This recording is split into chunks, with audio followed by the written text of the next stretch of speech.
Did you know that India is one of the world's top sugarcane producers? So why not put it to the best possible use for our own health? According to epidemiological studies, acne is estimated to affect 94% of the global population, making it the 8th most prevalent disease worldwide. In United States, acne affects between 40 million and 50 million individuals. Although acne mainly affects adolescents, it is also present in children and adults. So today, I will tell you the benefits sugarcane to our skin, show you how it's prepared in the streets, and tell you how to make it at home. Did you know that sugarcane can protect your skin from sunburn and help you get rid of acne? Sugarcane is a rich source of antioxidants and flavonoids, and hence, it helps our skin combat the harmful effects of UV rays and prevents free radical damage. A regular intake of this delicious and fresh juice can do wonder for your skin. It's a great source of alpha-hydroxy acids, which helps in getting rid of the dead cells that build up on the skin and also helps in increasing the growth of new cells. This provides anti-aging effects, plus helps in reducing blemishes and acne. I hope you've grasped the advantages of sugarcane juice. Now let me show you how it's made. Sugarcane juice is a refreshing drink made from the sugarcane plant. First, the hardcover is peeled away with a knife, leaving only the fleshy pulp.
Second, sugarcane pulp is chopped into small pieces to make blending easier.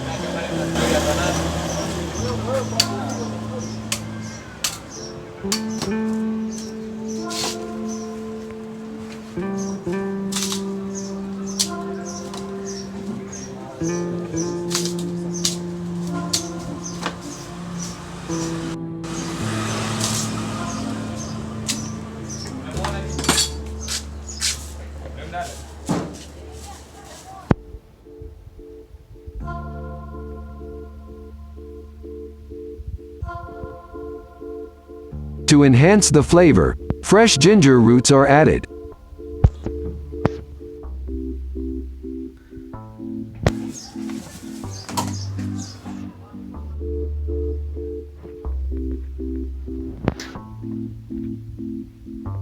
To make the drink colder, ice cubes are added. To extract the juice, the pieces are transferred to a machine and squeezed.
Our sugarcane juice is ready for use.